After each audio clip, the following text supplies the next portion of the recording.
आजादी आई है क्या?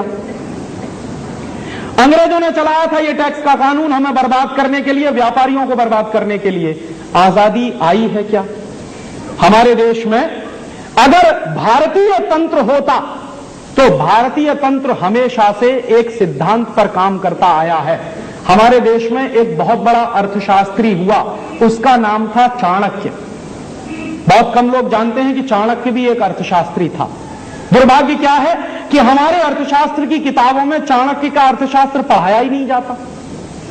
दुनिया जहान के तमाम अर्थशास्त्रियों को तो हम पढ़ते हैं, स्मिथ ने क्या कहा, स्टीवेंसन ने क्या कहा, उसने क्या कहा, फलाने ने क्या कहा, डिमाके ने क्या, जिससे हमको कुछ लेना देना नहीं है।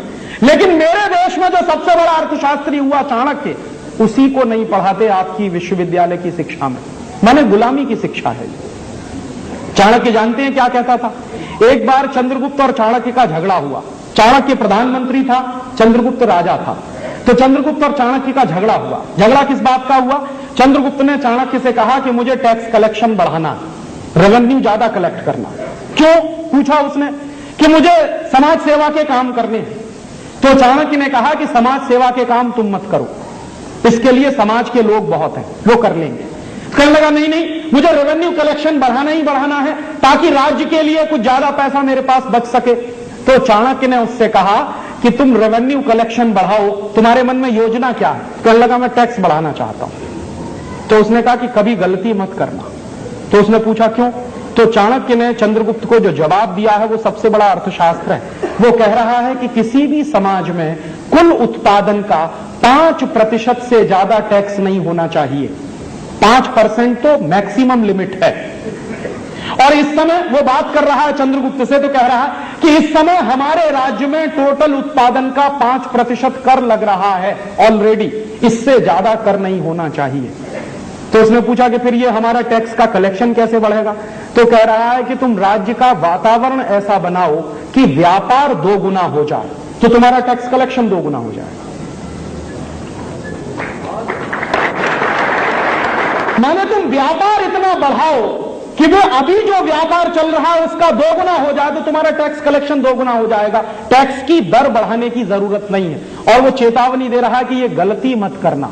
चंद्रगुप्त ने वही किया, और चंद्रगुप्त ने जो किया उसको भारतीय इतिहास में कहते हैं कि वो गोल्डन पीरियड था, हमारा स्वर्ण युग था। क्यों? क्योंकि वही एक जमाना था जिस जमाने में टैक्स सबसे कम लगता था। और ये जो चाणक्य की फिलॉसफी है कि टैक्स की रेट जितनी कम से कम होगी, टैक्स कलेक्शन उतना ही ज्यादा से ज्यादा होगा, ये भारत सरकार ने आज तक कभी इस्तेमाल नहीं किया। क्योंकि भारत सरकार स्वदेशी है नहीं, ये शरीर से दिखने में स्वदेशी है, इसमें काम करने वाले लोगों की आत्मा विदेशी है। अगर उनकी आत्मा देशी होती तो चाणक्य की इस फिलॉसफी को कब का इस देश में लागू किया गया होता। हमारे देश में एक ही नेता हुआ जिसने चाणक्य की इस आर्थिक फिलॉसफी को पूरी हिम्मत के साथ लागू करने की कोशिश की। शायद उसका नाम आप नहीं जानते होंगे। वो व्यक्ति था गुलाम बख्शी। जम्मू कश्मीर का चीफ मिनिस्टर हुआ। तो जब गुलाम बख्शी जम्मू कश्मीर का चीफ मिनिस्टर हुआ तो चाणक्य के अर्थशास्त्र को उसने पढ़ रखा था।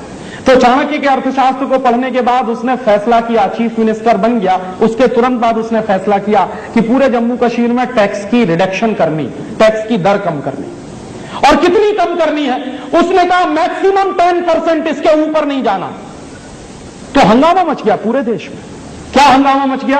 बड़े बड़े अर्थशास्त्रियों ने यह चिल्लाना शुरू कर दिया कि यह जम्मू कश्मीर को डुबो देगा, टैक्स कलेक्शन नहीं आएगा, और टैक्स कलेक्शन नहीं आएगा तो सरकार नहीं चलेगी, राज्य नहीं चलेगा, राज्य के कामकाज नहीं चलेंगे, वगैरह वगैरह। पूरे देश में बहस चलने लगी। गुलाम बख्शी ने कहा कि मैं मुख्यमंत्री हो गया हूं, मैं ये करूंगा। और अगर चाणक्य ये कहता था तो एक बार करके तो देखूं, हो सकता है परिणाम निकल आए उसमें से। तो उस आदमी ने हिम्मत की और उसने टैक्स कम करते करते करते करते करते कहां तक ले गया? 10% पे ले गया। और उसने कहा 1 साल तक मैं यही चलाऊंगा। 1 साल उसने चलाया। 1 साल के बाद नतीजा जानते हैं क्या निकला?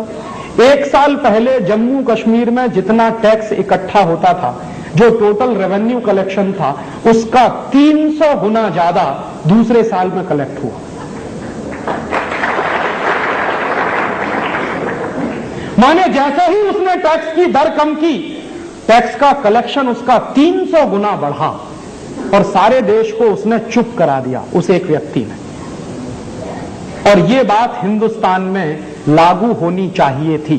अंग्रेज चले गए, अंग्रेजों की टैक्सेशन की व्यवस्था खत्म होने के बाद अगर हिंदुस्तानी टैक्सेशन की व्यवस्था कोई आनी चाहिए थी तो वो ऐसी ही व्यवस्था होनी चाहिए थी जिसमें कम से कम टैक्स लगे लोगों के ऊपर और लोगों को छोड़ा जाए, मुक्त किया जाए।